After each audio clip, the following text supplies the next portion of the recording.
welcome again to the Scaling Up Business Podcast. I'm your host and scaling coach, Bill Gallagher. It's another panel show. On the show with me today, Roland Siebelink and Cheryl Biron. Hi, Bill. Do you say Byron or Baron?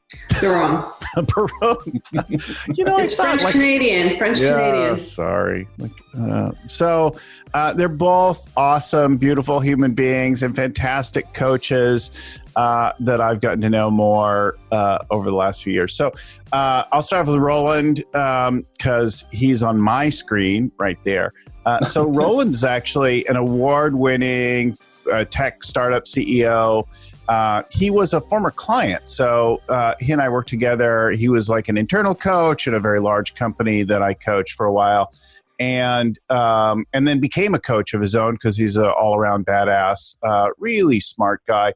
He focuses entirely on the tech sector. He's the author of a book, Scaling Silicon Valley Style. Volume 2 is coming out later this year. Anyway, Roland, welcome to the show. Thank you, Bill. Much appreciate the invitation. Yeah, and Roland still speaks 4 languages, right? Yeah, I do business in 4, but dabble in a few more. I grew up speaking 4 languages, and I'm barely understandable in English today. Same here. And Cheryl Biron is now living in South Florida, right? Or Sarasota area, yeah? Yeah, on the West Coast. On the West Coast. And but got a mix of entrepreneurial and business background. So she's a Wharton MBA. She worked for P&G and some others. And then she became a CEO, and she's still a CEO of a company, One Horn, but she used the Rock Habits to exit her regular operation of the business, her day-to-day stuff, became a coach now, and is just doing fantastic. She wrote a book, Hot Tub Manifesto. She's named the 50 best women in business by NJ Biz, and her business today is Lexagen. Anyway, we'll talk more about that later. Welcome to the show, Cheryl. Thank you very much, and I speak French too, so just 2 languages over here. But so the first 2 languages I spoke were Spanish and Swiss German, beyond English, right? So I grew up born in LA. And then I learned that. And then we lived in Barcelona for a while and then in Zurich. So we spoke that funny German, which Roland knows all too well. And that's the language I can hardly understand today. Like I can barely do anything. But Spanish comes back when I need to order a beer in Mexico. Mm-hmm. Or I spend a couple of weeks in Barcelona. But and then Hebrew I learned later. And actually Hebrew is the strongest language for me today besides English. Wow, that's interesting. Right? It's not what you expect from a guy named Bill Gallagher. Bill, my theory is that all of this is buried deep down in your brain somewhere still, and when you need it, it'll come back to you. It does come back. Have you noticed, though, do you ever mix up languages? Oh, absolutely. That's why I was not that clear about how many, because for me, Spanish and Italian is actually one language in my head. And so when I'm in Italy, it moves more to the Italian accent. And when I'm in Spanish-speaking countries, moves more to the Spanish side. And confusing for everyone, but they understand me. It's funny you say that. Similar for me, too, with Italian and Spanish, because I know kind of resort Spanish and opera and food Italian. So, what an interesting combination, yes. Cheryl. Over the years, I've done a lot of things for bragging rights that were uncomfortable and painful. One of the things I did is I read Dante's Inferno in Italian, and I found a book with side-by-side text, and I would force myself to read each page, and I don't recommend that. Yeah. It's good to grow a little bit older and not have to do that stuff anymore, right? You mean to be confident about who I am and not have to create stuff to puff up my own ego? Excellent summary, Bill. I love it. I don't think I'm that grown up yet. Oh, and Cheryl, you still haven't kicked the habit. You're CEO of another business while you're coaching still. Yes. And so our business, One Horn Transportation, is a freight brokerage. And so we have freight agents around the country. They do sales and dispatch, and we run the back office using the software my husband/business partner, Louis Biron, wrote. And so because of that software is so efficient, I get to work less on the business, less in and on the business, and more on the coaching side, and help other companies grow. We 10x and then 20x our business, and now it's really fun to help other companies do the same. That's super awesome. I think that's really great. My last company, what led to my being a coach was really aggressively implementing the habits.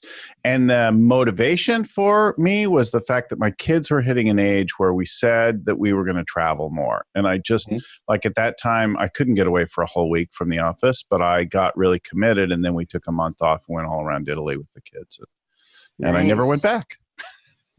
That's such an interesting story, Bill. And I know you told it to me before, and ever since I've been asking the CEOs we coach, how long can you get away from the business without things imploding? Right. And if they're French, the answer is months, right?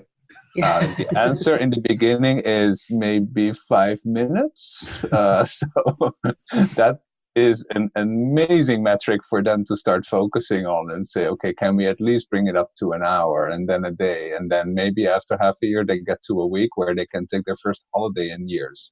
Yeah. Well, our side, we decided to become entrepreneurs when our kids were 4 and 7, and I read a book called The Millionaire Next Door and discovered that, I could get the freedom that I did not have in corporate life by becoming an entrepreneur. That's my Simon Sinek Why, freedom. And so we also read The 4-Hour Work Week, and several years later packed our kids up and moved our business to North Carolina for 2 weeks and ran it out of there, which was really fun. That's really interesting. I look back, so I did a little bit of corporate work and then a lot of entrepreneurial work. And I look back on some of my friends who spent their whole lives as corporate execs. And I'm like, oh, your life looks so much easier than mine. And I would say in general that is maybe true, but I had more control. So picking and choosing where I was going to throw and like being able to, I had to deal with all the breakdowns and I was always responsible, but there was a difference there, right? Mm-hmm. In the end, it maybe appeals to different kinds of people. For sure. Yeah. Profiles or Myers-Briggs profiles, whatever you want to call them. Well, I was an entrepreneur before an entrepreneur, right? I started a unit within another company. And even before I had done that, I started like special projects. I was, I like starting stuff. If you look at my, not Myers-Briggs, but my like Gallup Strengths Activator is one of my... and command, right? I like to be in charge. Yes, sir. Which has its pros and cons. It's interesting you say that, Bill, because also as a product manager, brand manager, it's kind of like being an entrepreneur. Your brand is your company, and then you have all the resources within the company to grow that. So in retrospect, I realized I was quite entrepreneurial even back then too. Yeah. And I worked for Sprint in those days. Is probably my biggest corporate thing. And we had product marketing and market groups and market segments. And I started a segment or a group because the products were then used by multiple groups. They weren't in that world as sexy like they are in packaged goods business. It was better to be on the other side where you had budgets and more control. Money, follow the money. So that leads us actually to our first item, Raj Sisodia, past guest of the show. We've had him on talking about conscious capitalism and purpose-led companies. He's co-founder of Conscious Capitalism with Whole Foods founder John Mackey. And he's co-author of some great books on the topic. And he's got a new book out, The Healing Organization. Vern writes about it, who talks about aligning multiple stakeholders, customers, employees, community, shareholders in a purpose and values-driven company, something that we start with. I think every coach starts right in the first session, purpose and values-centered stuff. And of course, you guys all begin there, don't you? Mm-hmm. Yes. With the core purpose, core values, because it really sets the foundation of intentionally creating the culture of the organization. Mm-hmm. I liked it also as a bit of an opposite driver, if you will, to the shareholder value mindset, where it's all about just profits and return on investment. Ultimately, we know that doesn't really motivate anyone below the executive team. And so especially when things get rough, as I think we'll talk about a little bit later. It's so good to be able to fall back on what's the true purpose of this business and how can we relate to that to overcome these adversities. So I had this come up actually just a couple of weeks ago with one of our clients who were like, no, the purpose of the business is making money. And I didn't choose to have that battle, but I'll be coming back to them because that's a common fallacy, I think. The purpose of the business is not actually to make money. Make money is a scorecard, is an indicator of company health, but shareholder value and making money is a weak driver. Right? Is a weak purpose, a weak why statement. Yeah, but it's gotten so much prominence in the last 20, 30 years. It's almost even driven like our political storytelling, and I think what this really chimed with me here is that it also points to a dimension that we've lost a little bit, which is a dimension of community, of all being in it together, of society, if you will. Connection, that also humanity. in the political realm is now being brought up again as like that's what we're missing in this hugely divided partisan society, that we don't think of ourselves as communities anymore, just as individuals. Yeah, absolutely.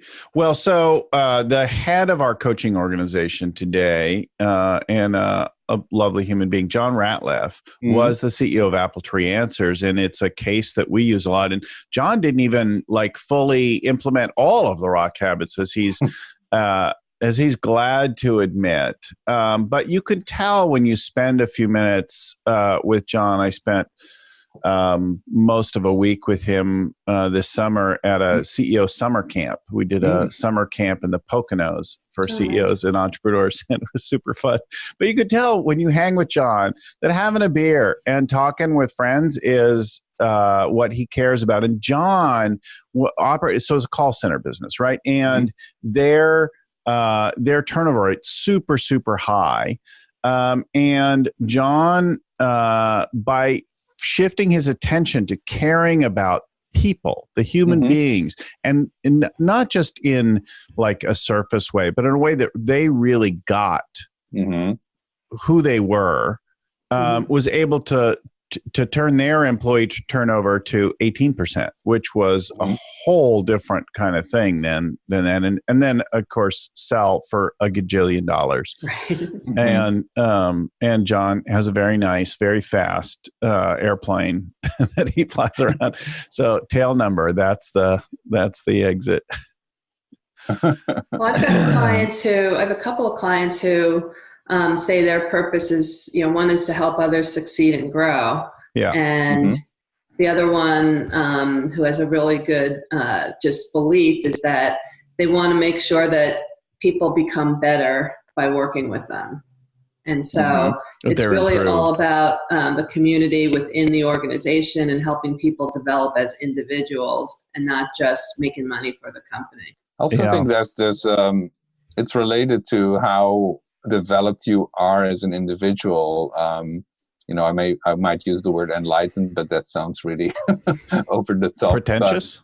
Well, let's just say, like, if you think of the stages of development, typically people start by taking control of their own life, and then they start caring a lot about what do others think of me, maybe a little bit too much, like in adolescence and in early adulthood. And then you have this like really driver mentality. Okay, it's all around me, but I can make a huge impact here. Yeah. And it's only the fewest, I would say, that then reach beyond that level and say, it's not about me anymore. It's about how can I help people succeed, just like Cheryl was saying. I'm probably can say we should be proud of ourselves as coaches. Of course, we've all reached that last level. No, just kidding.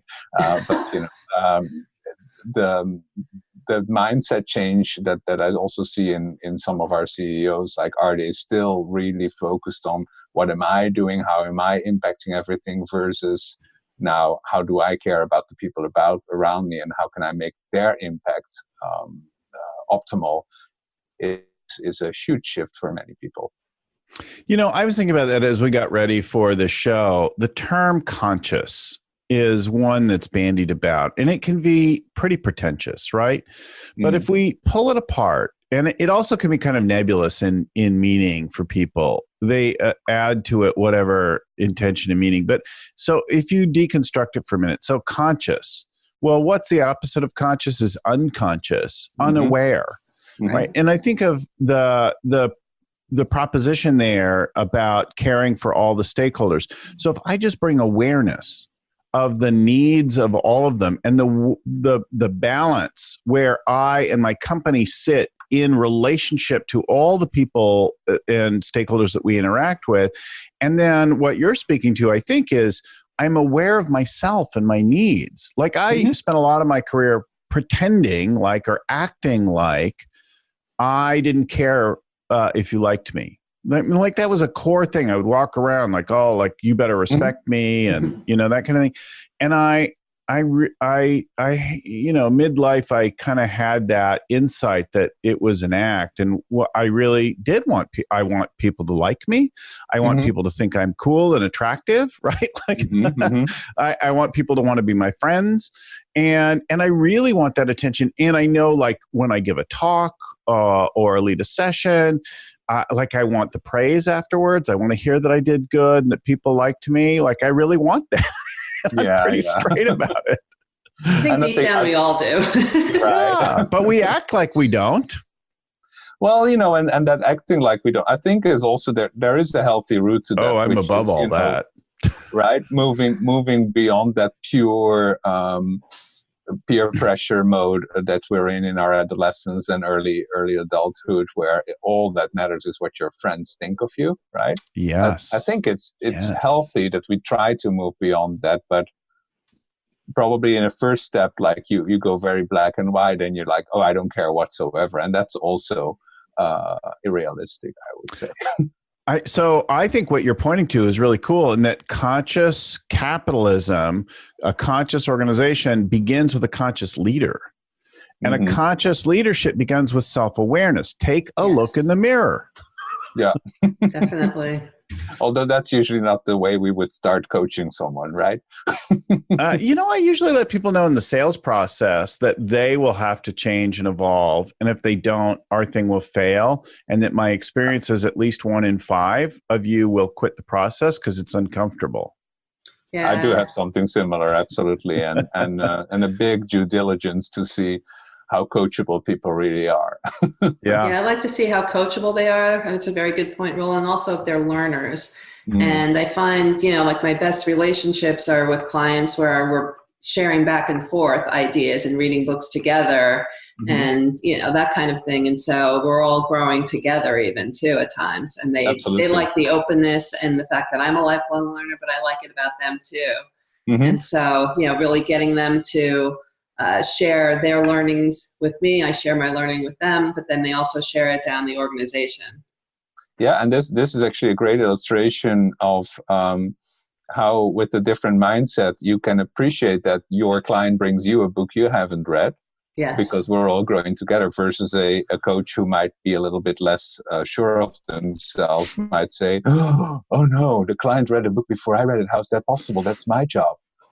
To read books, and you would feel insecure about it. And I think that mindset of let's all grow together, let's be joyful about people developing themselves further than I could even have brought them, is amazing.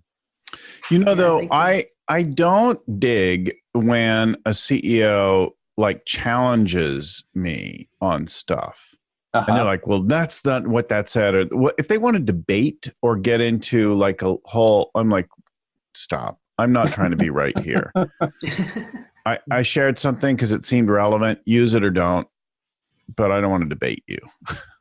Well, yeah, I mean, I don't know. Like I found sometimes I sometimes bring up this thing that actually comes more from, I guess, the area of marriage counseling than from coaching, which is, it's more important to be kind than to be right. Yeah, I've told my kids that even too, like in terms of winning and letting other people win, or, just if people make a mistake or say the wrong thing, not to have to point it out and be the know-it-all all the time. Yeah. And so being kind and not fighting the correct battles too. Yeah. I'm wondering, I keep running into this more, like people wanting to be right and how that can be so destructive for team relationships in a scale up as well. Where do you think that comes from, that wanting to be right? Is that education, or is it just our culture, or inbred human I think it starts early in life. I think it starts, well, there's dominance or not dominance, right? Mm. And like, you're much nicer human than me, Roland. Probably both are much nice. I'm way more dominant and can be nastier, I think, than probably both of you. Well, I think where it comes from also is, if you're getting to people who are at the leadership team level, they had to be pretty dominant to get there. True. And so they're used to being right, and they've kind of beat out everybody else that's below them to get to that position quite often. Mm. But the smartest CEOs, in my opinion, are the ones who don't have to be the smartest person in the room, and they surround themselves with people who are experts in the different areas, and those are the more enlightened types of people who are more self-aware, and those are the ones that are much easier to work with than the ones that have to be the smartest person in the room. Mm-hmm. Well, we see that, Roland, in some of the companies that we coach, that especially in, I think, some of the tech cultures where the intellectual debate, like frustrated kids who were the smartest in their class, who then find themselves in a culture of everybody else, and like out of survival, desperately trying to see if they're smarter than everybody else, or prove it, or something like that. Like, that gets a weird dynamic in some of these companies. Yeah, I actually also think part of it comes from engineering school in particular, where they are very used to debating, like, what's the right approach to do something, which is, important in engineering to have these core debates before you start building. But in management discussions, that enormous focus on being precisely right can just be so damaging, because you lose months and months, if not years, of trying to move forward with the decision just because you're not sure yet that you're absolutely right. The problem that I have with that right-wrong thing, right? That right-wrong thing is that you're speaking to is it's binary and it's moralistic. It's absolutist, as you say, right? It's absolutely about dominating someone else too. Yeah, versus optimal, right? Or workable. Like, this feels like a more optimal solution, not right or wrong, not best, not or correct. Good or bad, better. Yeah. Yeah. Exactly. Sometimes I say, look, we're not in a scientific study here. The standard is not scientific truth. The standard is plausible. Right. And with that, we can already move ahead, It's very, very uncomfortable for people with an engineering or a scientific background. I can see the PhDs in the room cringe typically. Well, but even if the PhDs and the folks who are scientists by nature, or like more eggheady on the engineering spectrum, you can just go to a higher level and talk about observation and subjectivity and probability versus right Schrodinger. Absolutely. And they love those discussions. You have to be able to speak the language a little bit. You're right about that appeals to their level of intellectual discovery. Yeah. When we, and I don't know if you guys apply the advanced insights test in your business sometimes, the assessments. There's a values assessment in there. And almost always when I work with a tech company, there's like a CTO person who is the big technical visionary. And almost always their value system is entirely focused on theory. I want to understand it better. I want to learn more. And so their value system drives them to keep researching, never taking a decision. Because it's always an analysis. CEO typically crazy because they're like highly driven by results, economics, profits, revenues, whatever they have just promised their VCs, and the CTO doesn't want to take a decision, So that co-founder deep dive is something that really is necessary in many tech companies to try and bring them to a similar mindset. Well, we're segueing into our next topic, next item in the news, which is really the value of people. With more and more economists and and CFOs forecasting a recession to sometimes hit. It is a matter of time. I mean, things go up and down. The depth, the nature, the hardness of a recession, how it shows up, what industries get affected, what is exposed is, things go up, things go down. And so there's a lot of talk about what do?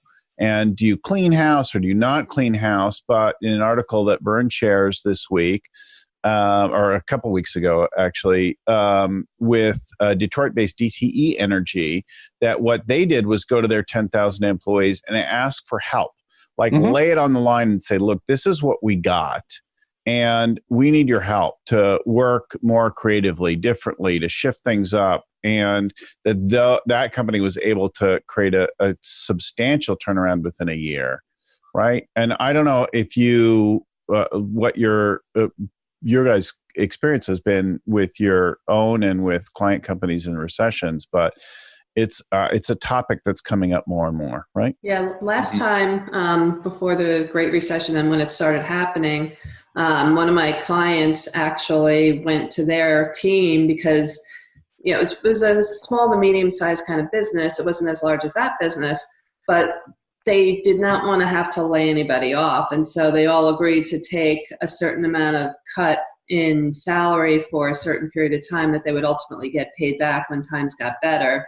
And then also if people wanted to take like a longer than normal vacation, they could just take it without pay, and that kind of helped them. So they were all in it together, and it was a service company that, was in market research type of thing. So, they all have to, it's very intensive of people conducting focus groups or different kind of research. And so it was very people driven.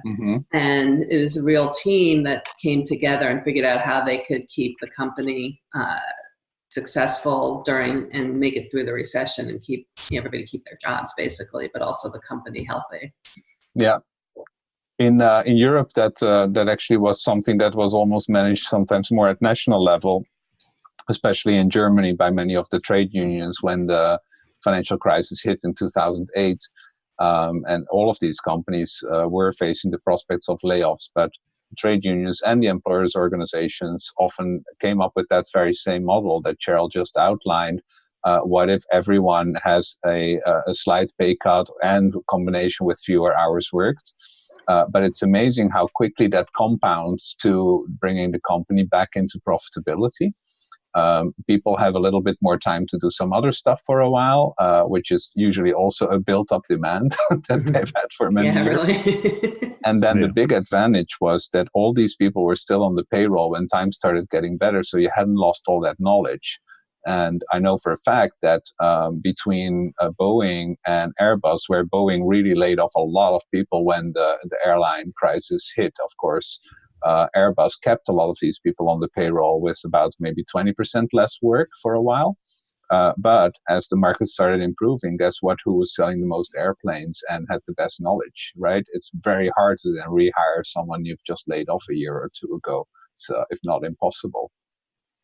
I find, we all deal with people issues all the time, but whether you're laying someone off or letting someone go because of a fit or performance issue, if you have a lot of regard for their humanity and you treat them with a great deal of dignity and respect, and you're not demeaning of them, not like you're fired, right, you're a loser, get off my team, but like, look, this isn't working out, or we just don't have the business right now. And I know that this is going to be hard and this is stressful. Like with compassion for their world, you get sued a lot less. And some of those people come back to work with you. One woman that worked for me for a number of years, and I laid her off in early 2009, approached me, took my hand and said, I'm going to pray for you.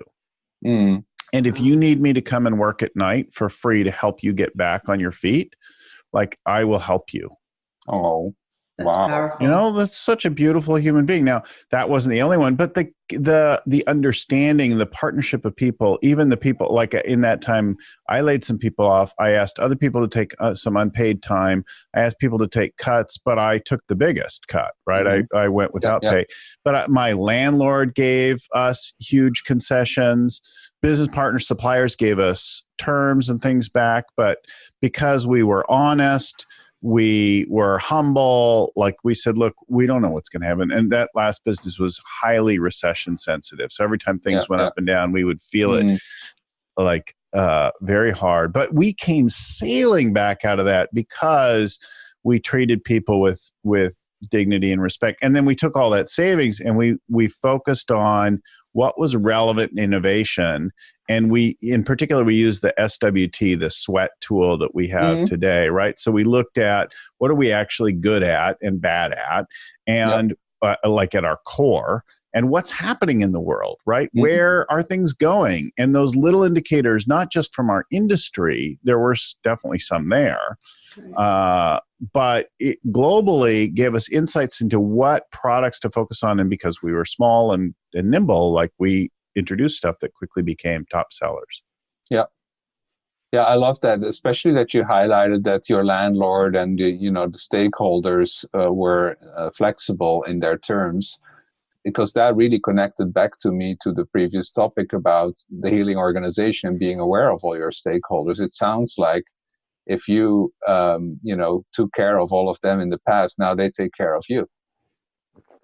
Absolutely. And there were some that could give us nothing and some that were indignant. And, and for sure, we took business away from them.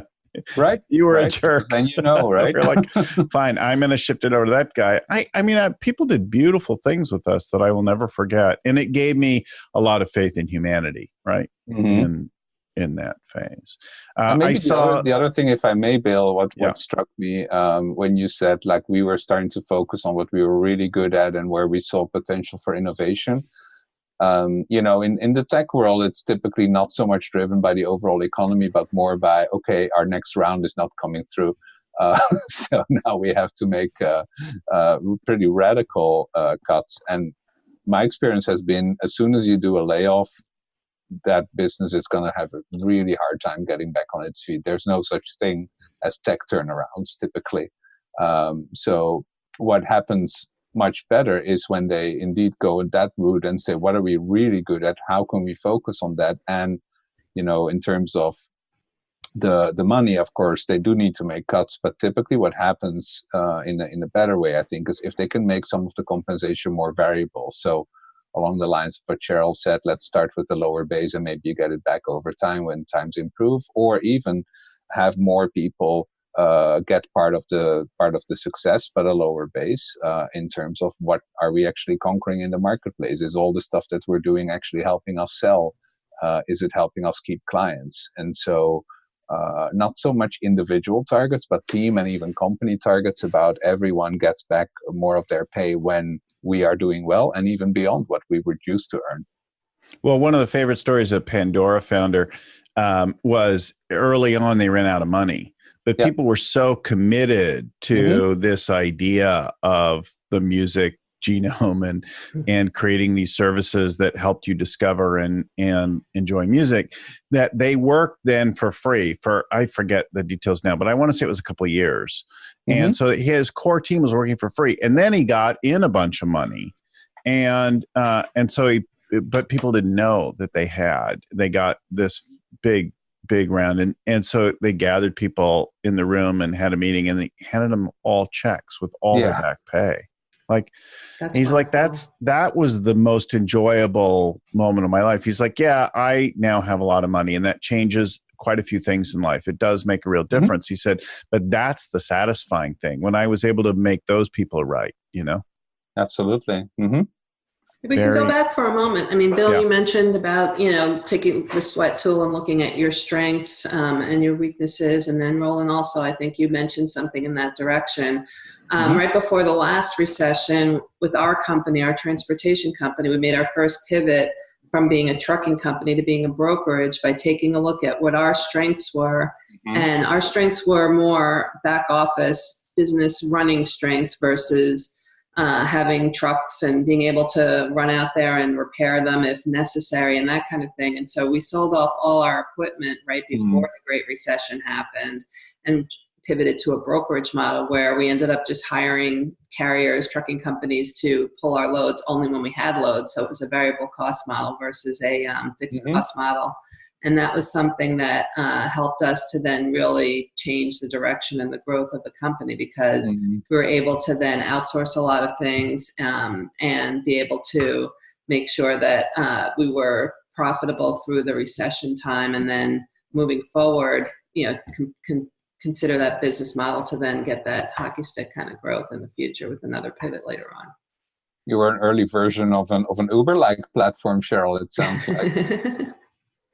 In that time, there's a lot to learn in looking back at something like that. One of the companies that I was on the advisory board of in those days was in one industry, heavy industry, and they saw their demand, like in our fashion jewelry line, plummet overnight. And what they did, they used a similar process to the sweat tool, not exactly, but roughly analogous, a little more informal.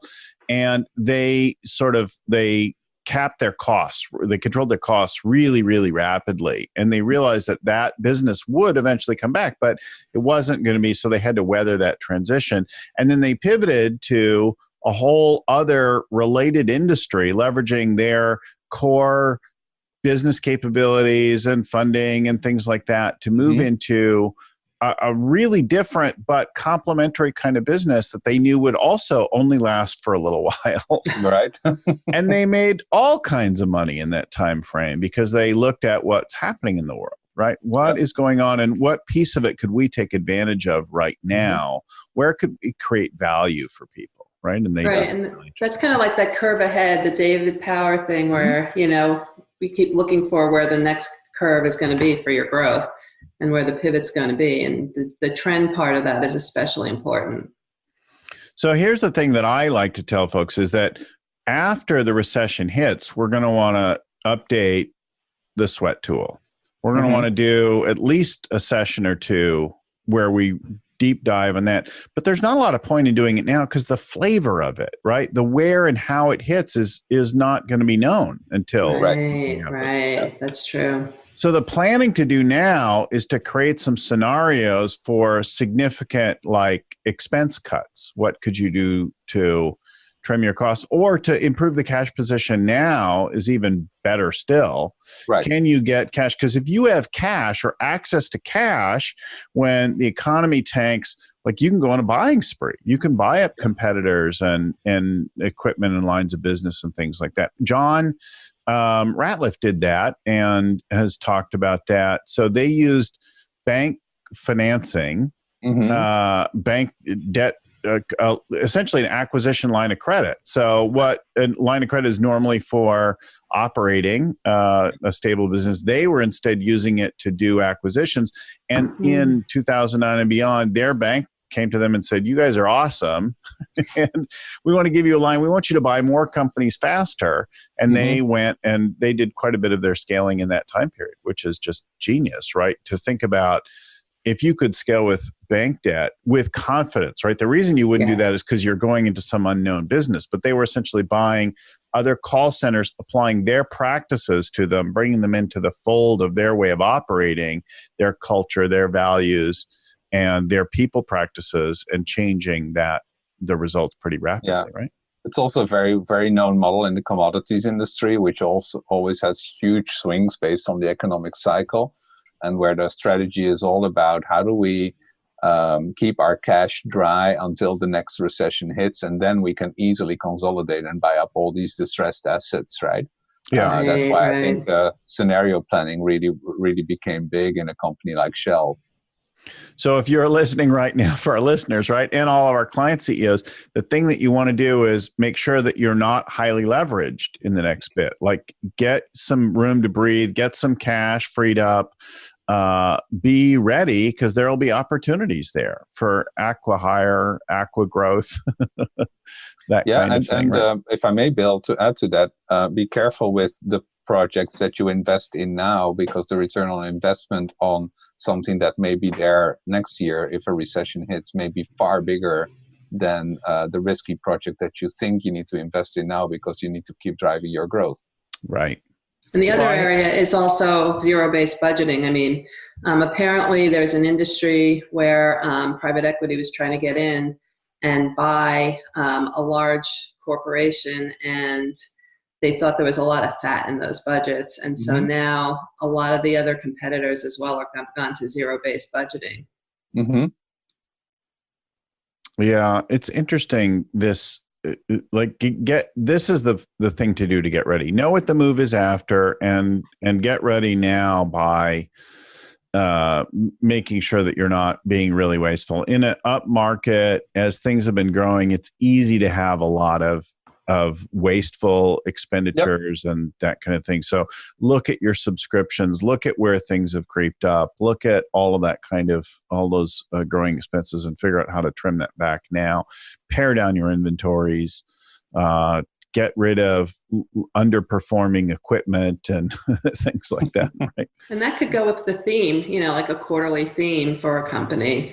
Have everybody try to figure out where they could cut 1%. We have the Power of One tool, we have the quarterly theme tools and stuff like that. And so to get everybody to pitch in, I've had a client, do a quarter where everybody had to try to find some place to save some money. And everybody started getting really creative and made an impact.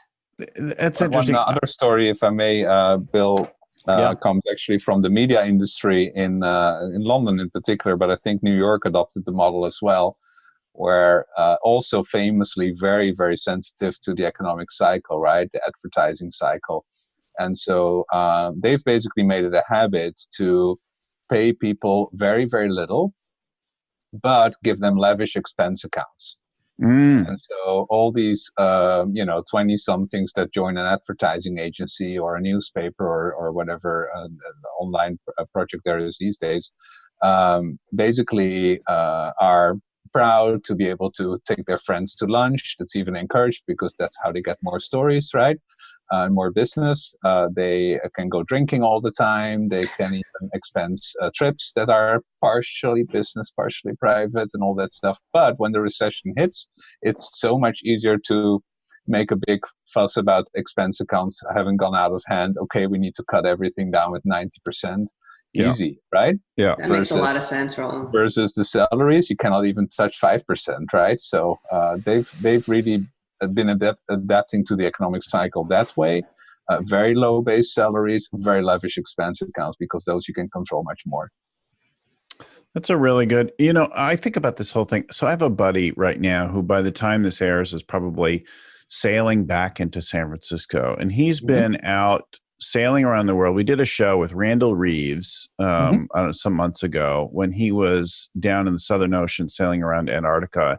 And he embarked a year ago on a solo sailing journey around the world, 2 circumnavigation. So around Antarctica and around the Americas. Wow. And not nonstop, but fairly continuous solo in a sailboat, right? And as you follow his blog online and his posts and things like that, you can see him preparing for each storm. So if there's a storm expected, which may or may not hit you hard, he gets ready. They batten down the hatches is the phrase, right? Which means you close up the vents and you tie things down and you secure things in the cabin, because you're going to get walloped in ways that you can't fully anticipate. Right. That's so you true. Get ready for that, and you rest up. You do extra, like you make sure you're not dehydrated and underfed and underrested before that storm hits you, because you want to be ready for it. And that is really the spirit of what we're talking about, is get a little bit ready now, and then there'll be room to react in the middle of it. Right. I love that analogy. That's a powerful story, Bill. Yeah. It's funny how, in sports, invention, like we can learn from other areas, industries, pursuits, things like that, ideas that apply to our own world in business and use them again and again, right? Getting ready for it. So moving on, we talk about focus and that. So John Bancroft, President and CEO of Charlotte, North Carolina, Morris Jenkins, was mentored for years, Dewey Jenkins, and he wrote a book about it. Mr. Jenkins Told Me. It's a great title, right? It's so evocative. And he said there are these two questions that were at the heart of his mentor's lessons. How can we give our customers a better experience? And what could we eliminate or make easier, right? Let's remove the friction points so that doing business with us is effortless, happy, and fun. So experience and friction. And that is a lot of what we talk about, right, in Scaling Up in the Rock Habits, is how do we focus and what are the questions that let us focus on what are the right priorities? Yeah, on the first point, the better experience, I see a lot of companies adopting design thinking processes, which is all about that customer experience and trying to optimize it. And a great story that came from Airbnb in their early years was starting to think of the experience of being in someone else's apartment and especially what the host would do to make you feel comfortable. And so they said, you arrive and the host gives you the key and says where all the utilities are and stuff like that. That's probably a 3-star experience, right? That's kind of what you expect. How can we make it a 4-star experience? They asked their teams. And then they said, well, maybe if the host gives you some tips where you can go, and also maybe there's a bottle of wine on the table, right? For you to enjoy. And so the fact that now in almost every Airbnb there's a bottle of wine waiting for you actually came out of that process. But it went all the way to, okay, what would a 5-star experience look like? Well, maybe the host would take you on a tour. And then a 6-star experience, maybe the host would have organized a party in your name. And they went all the way to 7 and 8 stars, I believe. And obviously that's not realistic to actually build that. But the point was, by stretching people's thinking into an ever better experience, it was much easier to get them to accept we can do that bottle of wine. And now they've launched this whole business of organizing little excursions when you're on your trip, which came out of that design thinking exercise. Yeah. Well, I hear in that, could you systematize something too? And I'm reminded years ago of visiting a Ritz-Carlton property that I'd never been to before. And I arrived and I was welcomed in. And as I arrived upstairs, they were like, welcome, Mr. Gallagher. Would you like a glass of Merlot? Or whatever it was, right? I don't know. But it was like they knew that I liked red wine. Right. And they welcome me with that. And we've got a great room with a view for you. They know I like a view, like that kind of thoughtful touches. And then as I arrived back, and then I was there for a couple of days, I came back a little bit later. And now the valet greeted me with the car and remembered my name. Yeah, that's amazing. Wow, how do they do that? But you could, it's funny, all these call centers today that we call up for, and they all repeat the lie, your call is important to us. Yeah, not really. Clearly not, because you'd be answering with an effing person if it was important, not a machine. Your call back is to important to us. You're back to your Ritz-Carlton story. It wasn't the Ritz-Carlton, but when, sometimes when you check into a hotel, or often, they want to see your ID. And I happened to be checking in on my birthday all alone. And soon thereafter, they sent me a bottle of wine and some fruit and cheese, and had the whole front desk staff sign a card for me for my birthday. Oh, that's amazing. And it just made me so happy because I was all alone. And, just getting that, the extra mile there, going the extra mile. And so we try to do that also in our, our transportation business, thinking of our customers as being both our agents and then also the shippers, the people who are our customers in terms of who need to ship the goods.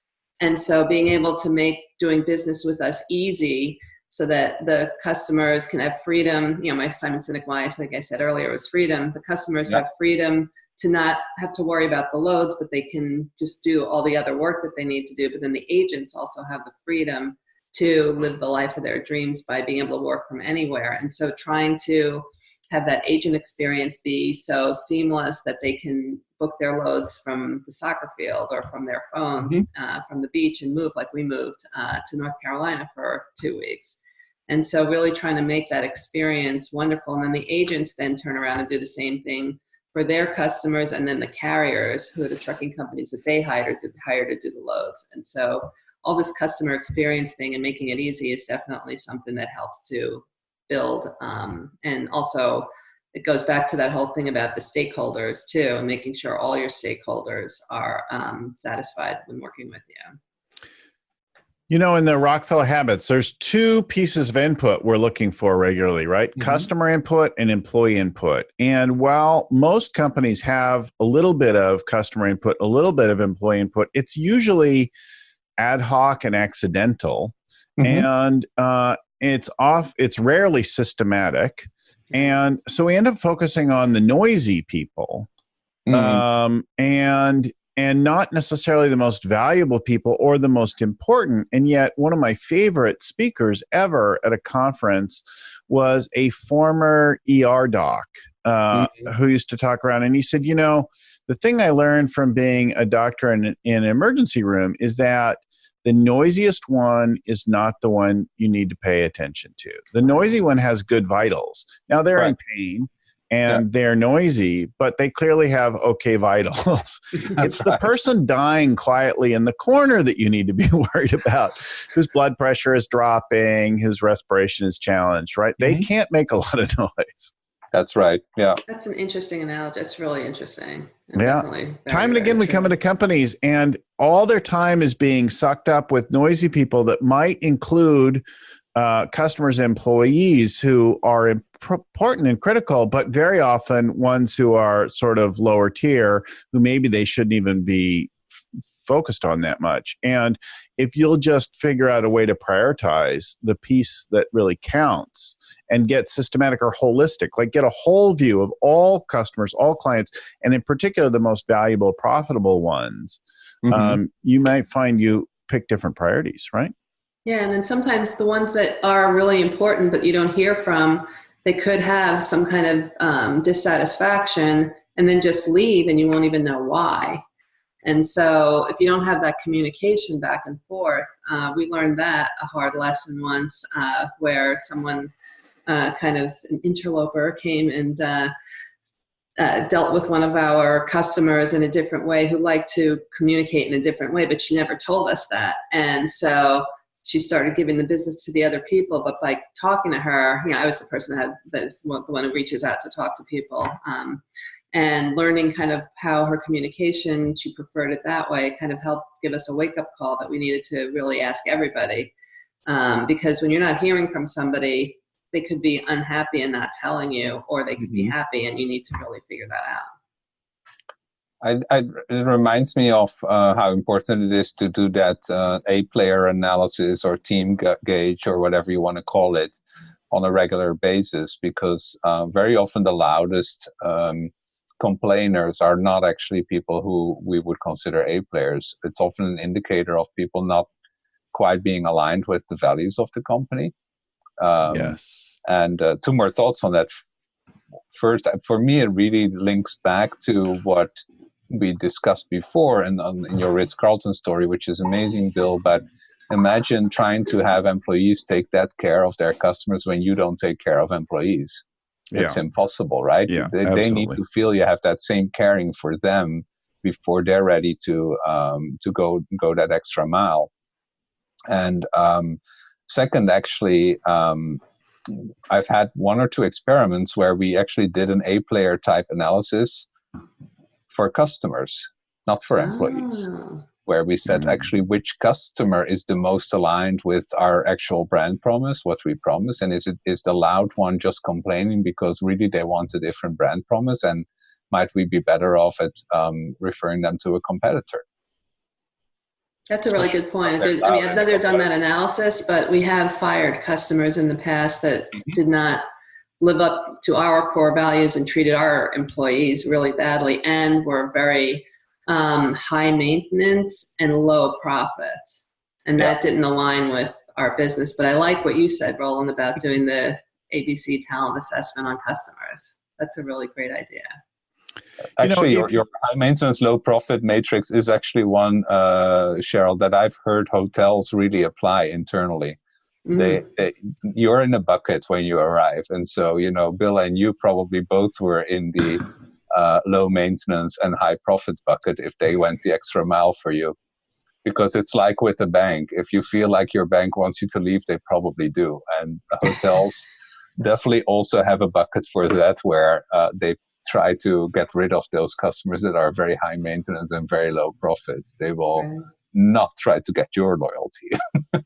Well, that's also a good point because, when you look at the talent assessment that Bill was talking about earlier, if you pay attention to those C players and they suck up your energy, maybe like we recommend as coaches, they should be exited instead. And the A players are the ones who should get the attention and be developed.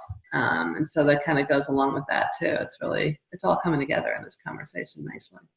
If you are a listener of the podcast, and if you have read the book Scaling Up or the Rockefeller Habits, and it's just a little bit overwhelming, you're not sure where to begin, it's maybe time to bring yourself and a couple of members of your team to one of our workshops. We do workshops all over the world, all the time, to help you get started, to see which of these tools should you do first, and how do you actually do them. It sounds pretty simple until you try to write down your values. It sounds pretty simple until you try to create a purpose statement.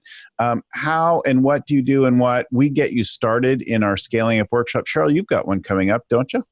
Yeah, I do. My workshop is on October 29th, and it's in the Sarasota area. A half day where I'll be doing just what Bill said, taking you through a couple of the tools that are the really foundational ones and giving you a taste of how to start applying the scaling up principles in your company. And right around this time is coming out, we've got our summit, and we'll talk more about summits in a minute, but we've got workshops. Let me just rattle off some of it. In Massachusetts, in Australia, in Oklahoma, in Ontario, Florida, Ann Arbor, California, Southern California, Northern California. I've got one coming up, but not till January. We just had one recently, mid-January in San Francisco. Registration is now open for that. Dallas, Texas, Lancaster, Pennsylvania, Hartford, Connecticut, the Sarasota in October, LA, Vancouver, Franklin, Tennessee, Sydney, Australia, several there, Scottsdale, Arizona, San Diego, like on and on. So we've got them all the time, more opening up. The ones going into next year just opening up, but there are plenty of fall ones to get yourself to. And they're valuable enough that it's worth traveling. You get a discount if you bring a few people to them. You can find a list of all of them so if you want to get to Cheryl's, you can go to lexagen.net. We'll put that link in the show notes. And if you want to get to mine in January, you can go to scalingcoach.com. But if you want to see the whole list, go to scalingup.com and then look at either the ecosystem or the workshops link at the top and find a workshop near you. Bring a handful. I recommend you bring at least another person. Don't just go by yourself unless you're a startup solopreneur, you're just trying to start out right. But bring a couple of people so you can bounce the ideas off. The people that have 2 to 6 folks from a team at one of our workshops do much better. But that's how to get started, how to learn some of the techniques that the coaches use, how to pick what order to do some of the work in, and focus and get feedback from an experienced coach doing. So all the people doing these workshops are experienced, certified scaling up coaches who are very familiar with our tools and are part of this community where, as you can hear, we share ideas and approaches all the time, which is not like every other kind of business growth organization or framework, right? Yeah. Can I just stress that point that Bill just made about how important it is to bring at least 2 people or be 2 people? Bill and I have been doing some of these workshops together. Yes. It was always a great experience.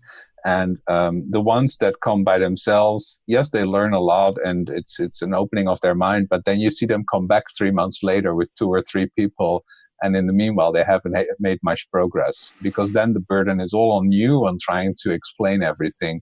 Why not just bring them along and have everyone learn at the same time? And also to reinforce Bill's point too, it is actually a workshop. And so it's not just us standing there and presenting to you. We introduce a tool, then you get to work on it. We introduce another tool, and then you get to work on it. So working on it with your team makes the most sense. Yeah, it's that doing the work, right? In that session, it's the work you do that's the most useful. You can download our podcasts and things like that and cover all of the subjects. It's not the same as getting some guidance and having time to work on it with a coach present who can help you grapple with whatever it is that seems elusive to you, right? Yeah, the key question we always ask there, Bill and Cheryl, you'll remember, is like, how much of what we talked about did you already know? Yeah. And how much were you actually doing? And that's the big gap that we're trying to close. Usually a lot, right? We know a lot of things, and yet we're not always doing them. Usually a gap of 80%, something between 90% knowing and 10% doing, yes. I would say. Yes. What is it that would propel you into action? It's actually, I would say, when you see the world differently, and the tools that we apply and the perspective and the examples that we share will help you see the world differently, will give you new questions to ask about your own business, and that'll drive a change in your perception of your business and the world around you, and then cause your action, the action of your team, to shift, and therefore your performance, right? Yeah, and it's also for those people who feel a little bit uncertain of all the new questions that will be asked, and when you don't like people telling you what to do. I think we're all convinced entrepreneurs have all the answers. It's the new questions that they need, right? Yeah. And those questions come out of that workshop, but you have all the answers with your team. You just need to get some new questions to maybe discover a blind spot or two that has been holding you back. Probably right. So one of the tools that we use again and again, and that makes sense to implement almost right away, is the daily huddle. Mm-hmm. One of my teams just did the daily huddle, and this is what I love about a client like this. 1,000-person firm. We introduced the daily huddle early in the process with the leadership team. They're like, and we're like, yeah, we want you to do this everywhere. And, some would start it and then slowly roll it out. In like 6 weeks, these guys had it rolled out to all teams. And the teams are like, oh my God, this is amazing. And I spend less time on email, and I'm doing less email because I know that I'll see that person, or we already talked about that, or, I'll touch base with them tomorrow. I know what people are doing. I have an appreciation of other teams now because I'm getting input from the huddle. Like, it's amazing. Vern writes about a company, QuickBox, that scaled to over 60 million and 300 employees in just a few years, named to an Inc. Top 10% fastest growing private companies. And the daily huddle across multiple business units is really what made the difference in them connecting all of those people. Yeah. Yeah, when I try to get clients started on the daily huddle, some of them are, don't want to do it, and they're resistant. And I say, just do it, leadership team only, for 30 days. And I give them little tips and tricks of how to spice it up if they feel like it's getting boring. And at the end of the 30 days, I would say most of the groups say they didn't know how they did things before that. It's just such a valuable tool. We all encounter some resistance when teams first get to this concept. What, another daily meeting? I already have so many. Until you start comparing it, as Bill did, to the time you save on email, or with tech companies, particularly Slack. Like, the most played game in Silicon Valley these days is Slack-a-mole. Like, you haven't even answered one chat, and then the other one is already back there. And it is amazing when you ask people, how many hours per day do you actually just spend on catching up with email and Slack? And most people say 6 to 7 hours every day. That's crazy. Yeah. And compare that to just knowing when you will talk to the key people around you, quickly ticking off some action items, and not having to be literally chained to those tools for hours and hours in a day. Be able to concentrate on the work that actually needs to get done, and get rid of that fear of missing out that's driving so much of that distraction that you were also mentioning in the prep notes before, right, Bill? Vern and others are famous for talking about how Silicon Valley wouldn't exist without the daily huddle. But I think as you and I know, Roland, coaching some companies in this area, and I'm not as exclusive to tech as you are, but I do a fair amount. And it's true that like Agile, Scrum type stuff that development teams do is not universally practiced by the leadership teams. The management leadership teams aren't all doing daily huddles. Some of the good ones are, and some of them can learn it, but they don't all do it the same way the developer teams do, right? Yeah, no, absolutely right. There's a love of technology in tech firms because guess what? Why people join these firms? So they think that tools like Slack, email in a previous generation will automatically make them more productive. And there's very little questioning of, does this actually make sense? And I'm not against these tools. I'm just saying you need to put them in the right bucket in your overall productivity strategy, if you will. Even on the technical teams, though, Bill, I think people that are not coming from the tech background look up to concepts like Agile and Scrum and think that that's the best way to manage entire companies. But frankly, the latest news about Agile is that it's gotten really off track and that it's become almost like its own religion in many ways. So you will hear Silicon Valley companies talk very little about Agile these days because they are already Agile by nature. Why would they need a concept or a frame to do that? Right. Well, but yes.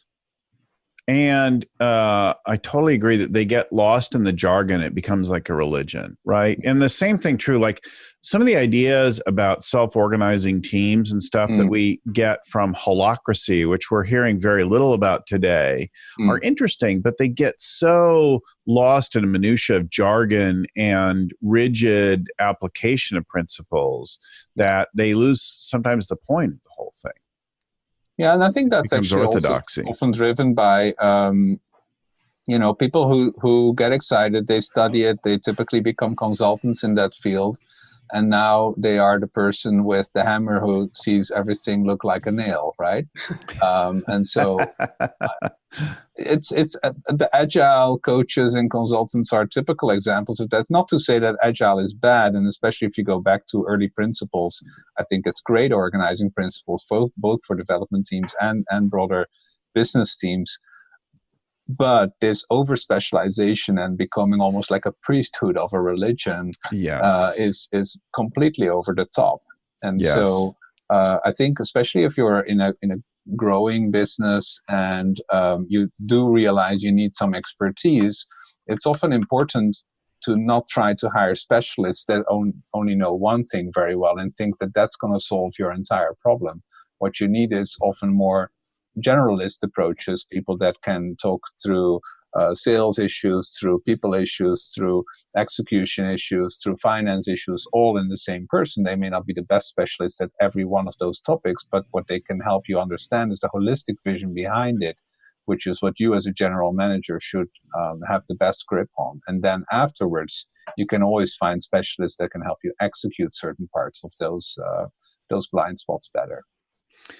The thing I think that's interesting about our framework that I love, it's a best of framework and it's continually evolving. And although we share ideas and approaches as a coaching group, we all bring a little different flavor to it. When I'm working with clients, I'm like, here's a recommended structure for a daily huddle. Here are some good practice tips, but this is not orthodoxy. This is not needed. We can make this your version of a huddle. Yeah. And at our summits, so we hold a couple of summits a year in the United States, and these are fairly big events with fantastic speakers and keynotes. In fact, the May Summit, Raj Sisodia, Conscious Capitalism, that we were talking about at the top of the show, will be a speaker at that summit. And who else is coming at the next summit? There's another speaker I was thinking about who is going to be... Ben Horowitz? Ben Horowitz, will be speaking about at the next summit. And then, of course, about this time this is coming out, or just before, we'll be at Anaheim for a summit.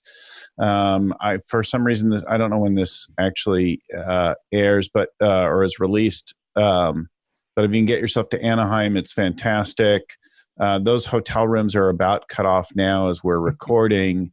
They did extend them for, actually, I think we're now even past that cutoff. But you can find rooms in the area or that kind of thing if for some reason you can get to our Anaheim Summit. But we bring all these keynoters. And on the subject of huddles, a couple of years ago, we had General Stanley McChrystal, right, who headed up all of the special operations stuff.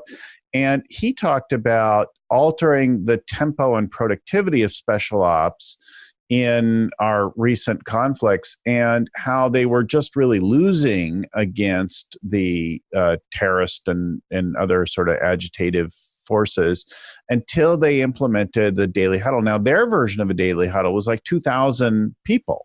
And there were only a few speakers, but they were all connected globally via satellite. And they could share intel and stuff around for, I think their huddle was particularly long also. I want to say it was 2,000 people in 90 minutes, if my recollection is correct. But they say it was transformative because they were able to give principles and stuff. And now each operation didn't have to go all the way up to the White House for approval. And they could go from like an op a week to like 10 ops a day kind of a tempo. And that really altered things. It also speaks to the point, Bill, that I think we often highlight when we talk about daily huddles. It's one thing to read someone's information. It's a very different thing to actually hear someone say it. And that's why just the technology doesn't work, because you could easily have spread all that information with Slack or blog posts or email, all on their secure Pentagon servers, of course, right? But that still wouldn't get the same impact as actually listening into that call and or seeing someone tell you the story in person. That's somehow getting into our brain much more easily than the written word. Yeah, I'd like to echo that, Roland, because what they said was, because I was at that McChrystal presentation too, that you were actually getting intelligence from the actual analysts live versus reading it or versus hearing it third hand. And so if they were about to do an op somewhere, maybe somebody had some kind of information that they shared at the huddle that might impact an operation that was going to be happening, soon thereafter. And so I'm echoing, kind of Roland was saying, that being able to hear firsthand and empowering people lower down in the organization to be able to communicate with the higher ups and with different pod leaders, in different areas was very helpful. This is the problem with chat, group chat, text messaging, all of the rest. And you find people want to do this more and more for expediency, to avoid it, but you lose the real-time thing, you lose the facial connection, you lose the body language, you lose the emphasis, whatever it is, right? And if you think about, like, the one I like to throw out to teams is, I didn't say you were smart, right? And so you just could read that with a different emphasis on each word. I didn't say you were smart. I didn't say you were smart. I didn't say you were smart. I didn't say you were smart. I didn't say you were smart. And I didn't say you were smart. All have slightly different connotations, right? There's you may be familiar with the older, more sexist version of that, but of that little demonstration. But it's very effective with a team, right? And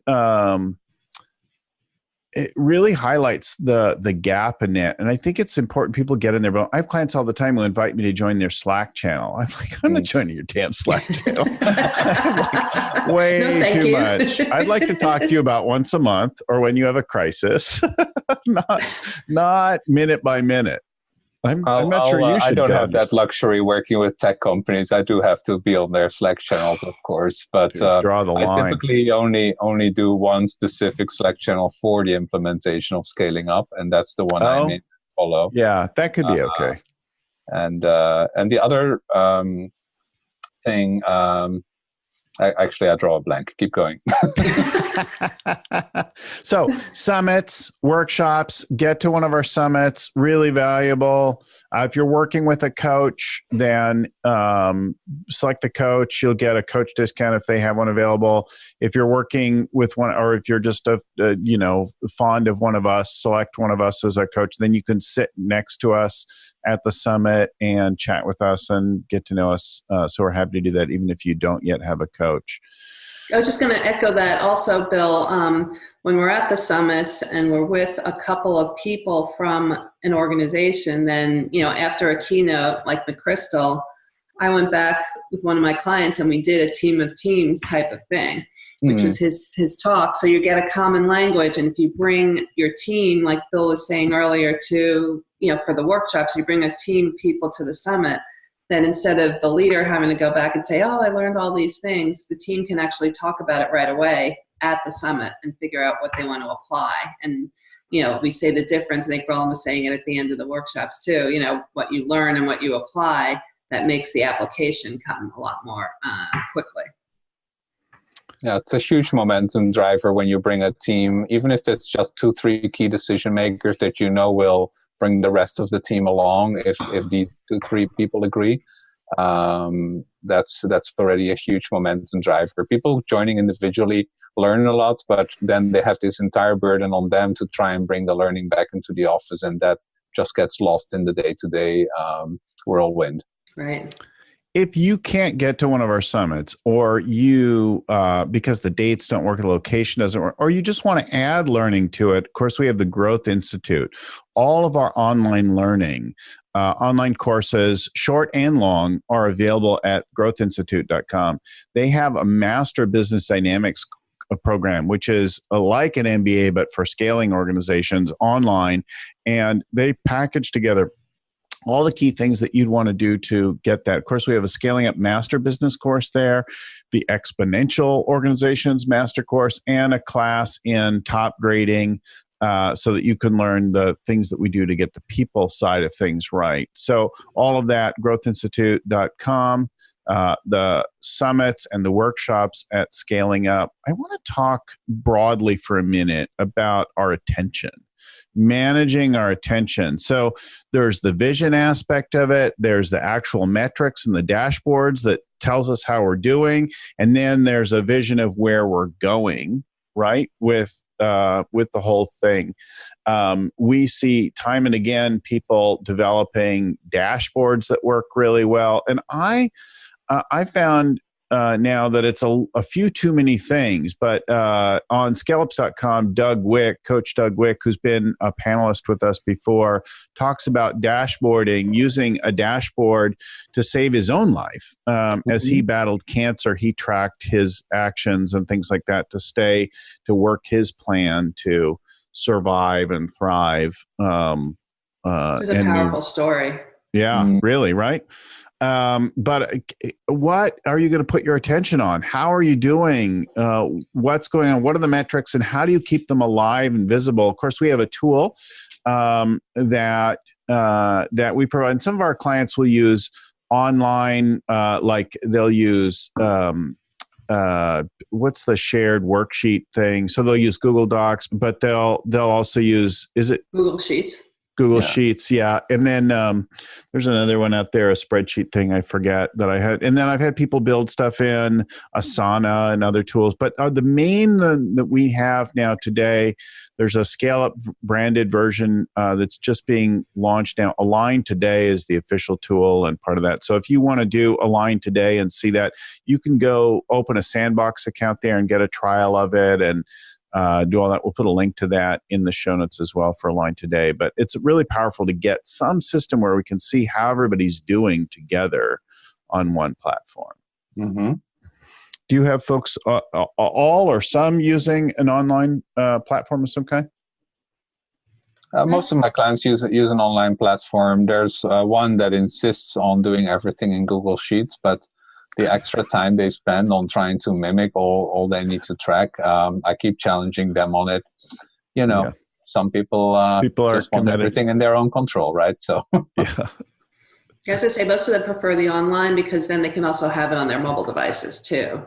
Yeah. And it's just, in an organized fashion so that they can update and see things while on the go as well. So let's talk about the visualization, right? And Vern shares a few things for it. He talks about one of the companies, Rob Nankervis wrote in about one of their clients in Australia that created a visualization. So they staged a whole thing where, dressed in formal things with dim lights, they walked up to a lectern and they accepted an award for a leading company. And they did this internally. And then a year later, they actually were on stage getting a real award, right?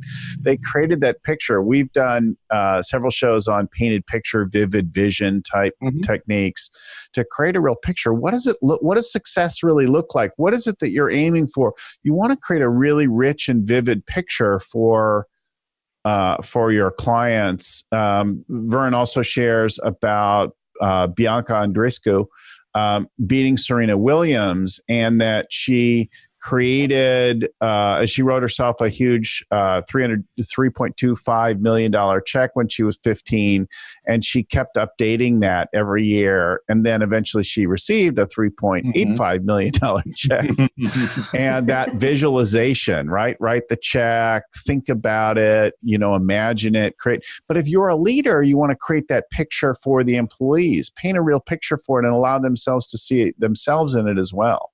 Painting that picture, when I work with my clients, first we do the painted picture, like you mentioned, so we can see how the business fits into their life. But then once you do the visualization of where you want to go with your BHAG and where, it's kind of your core purpose and your BHAG and all that kind of thing, so that they can look through that lens and visualize getting there. And is what I'm doing today going to help us get there or not?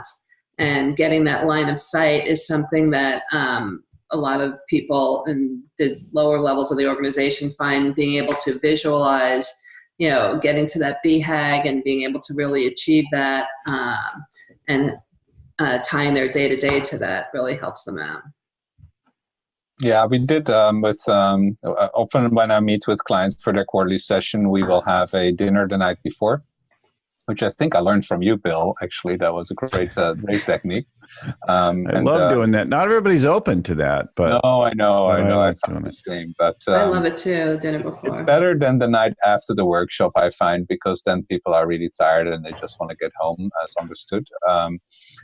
But we often do a little fun exercise. And so with one client in Chicago, we did mock press interviews. Like, okay, you are on CNBC being interviewed 10 years down the road about the success of your company and how did you get there? And they just even had one of the other team members play the interviewer, a few small teams all repeating after each other. And that was 1.5 years ago. And they talked about the huge investment they got and how it made all of their shareholders whole and how they were set up to become a part of a bigger company. And guess what? They just signed that investment like a month ago.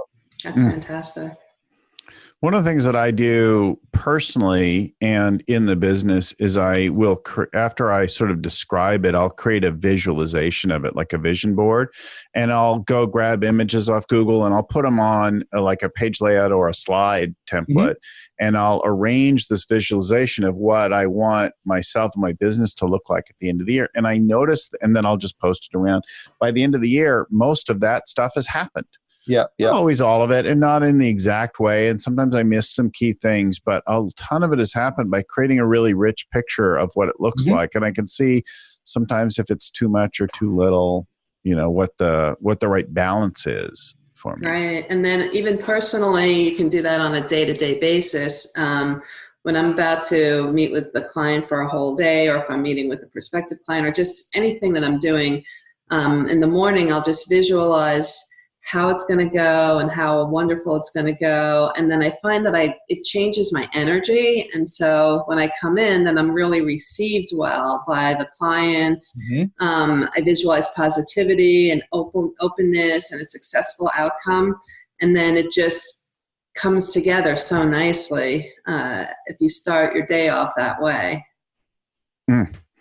So I just was doing a little bit of this yesterday. I just got booked to lead or facilitate 2.5 day session with a couple hundred members of the Entrepreneurs Organization next year in Santorini. And and I went and I grabbed images of the hotel that I'll be staying at and the venue that I'll be facilitating in, and the stakes of this thing. So these are all entrepreneurs growing their businesses, and of all different sizes, and some of them quite large, and some, but all over the place. But passionate. And the theme of this particular event is creating the rest of your life, right? Fulfilling the rest of your life. So I started to think about that. Well, I created it for myself, and what's it going to look like, and where am I going to be, and what are these people doing, and what's the vibe, and how is it different from anything else that I do? And, but now that's in May of 2020, and I already am developing a rich picture of how it'll go, right? You can bet that'll be way more successful than the last minute thing that you throw together and that you like, it's fully created and envisioned, right? And then of course I'll have to just be with whatever shows up, which may be a little bit different.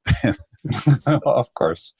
But it's also like related to what they say, measure twice, cut once, right? So to visualize first and think it through in a rich picture, like what's going to happen, that you feel prepared, and only then you actually start executing.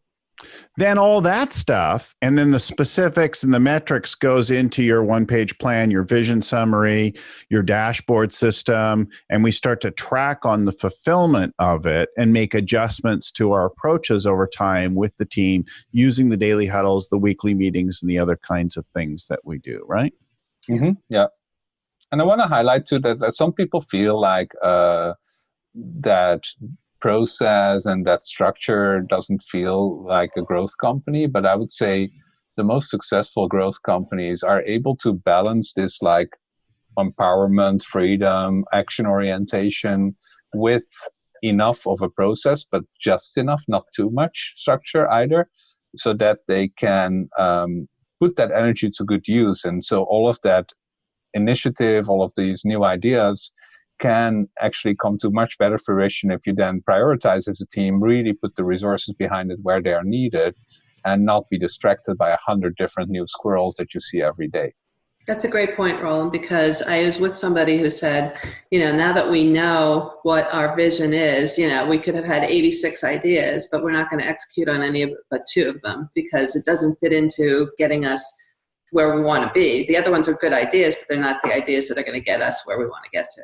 And if you link that back to what we were talking about before, that company that asked all of their employees, how can we do better and be more efficient? I will bet you that one of the first things those employees came up with, like, okay, here were the 20 or 100 ideas that you guys once launched as executives and wanted us to work on, and it never paid off, or that we were not very even sure about what was supposed to pay off. Yeah. Well, this has been a great conversation. We've covered a lot of territory. I think we've probably talked everybody out. There's only so much you can think about. I want to go back to what Roland said earlier, that you'll hear from coaches all the time, and that's how much of what we talked about did you already know? And it's probably a lot, but what are you actually doing? What is your big takeaway? So is there one thing from this show that you could do that would make a difference for you, an action you could take? So if you're on an airplane or driving in a car right now, you might want to just make a note to take action on it later, put it in your calendar so that you can remember to do it. But I would invite and challenge everyone to think of just one thing that you're actually going to do as a result of whatever you heard today that seemed relevant to you. Thanks again, Roland, for joining us. You'll find Roland at scaleupallies.com. Yep. And around the Bay Area, Roland specializes in funded tech sector businesses, right? That's right. So, yep. Absolutely. All over the world, but all tech companies and all having or seeking venture capital investment. And you will, a lot of coaches work pretty much in the area. Roland and I do tend to work all over the world. Right. So it's, I don't know, it's a blessing and a curse. I do like to travel, and sometimes you get a little tired. Bill, I'm starting to work now more with remote-only companies who don't even have a headquarters anymore. Everyone works from wherever they want to be in the world, and that's a big challenge in itself. But I'm really excited to be exploring how that new model of company organization is starting to work out for people. That's maybe a subject for a special show in itself. Cheryl Biron, you've got a workshop coming up again. What are the dates again for your workshop? October 29th in the Sarasota area, Florida. October 29th, Sarasota area, lexagen.net. We'll put that if you want to get in touch with Cheryl. Of course, I'll be leading a workshop in January in San Francisco, and then, private events and stuff until then. You'll find me at scalingcoach.com, and where we've got all of these episodes and more. So loads and over 170 of the episodes now. You can get them all and downloads, their tools, their offers, their links, that kind of thing on any of these subjects. I've mentioned, like we had Raj Sisodia on, we've done Brian Scudamore, we've done Cameron Harrell, Tom Peters. You pick your subject and go search for it. We've probably got a show on it with lots of notes and downloads and that kind of thing, scalingcoach.com. I'll also give you a copy of the book, Scaling Up, for free. You just pay the shipping and handling there at scalingcoach.com. I want to give special thanks, shout out to Vern Harnish, all right, our guru, creator of all things scaling up in the Rockefeller Habits, and to Lucy Summers, our show producer, who produced this show and organized stuff and got us ready for the recording today, and we'll get it out to everyone. The audio production is done at Podfly Productions. It's edited by Albert Burge. The show notes are compiled by Ayn Codina and proofread by Tim McGowan. If you love the show, then like it, subscribe it, give us a positive review there. We appreciate that. That helps us spread the word. Share it with somebody else. Subscribe to get them every week. We also love to hear the parts that you loved or what you'd like to hear more of. Just drop us a note, info@scalingcoach.com. Thanks again for listening, for watching. Everyone, keep scaling up.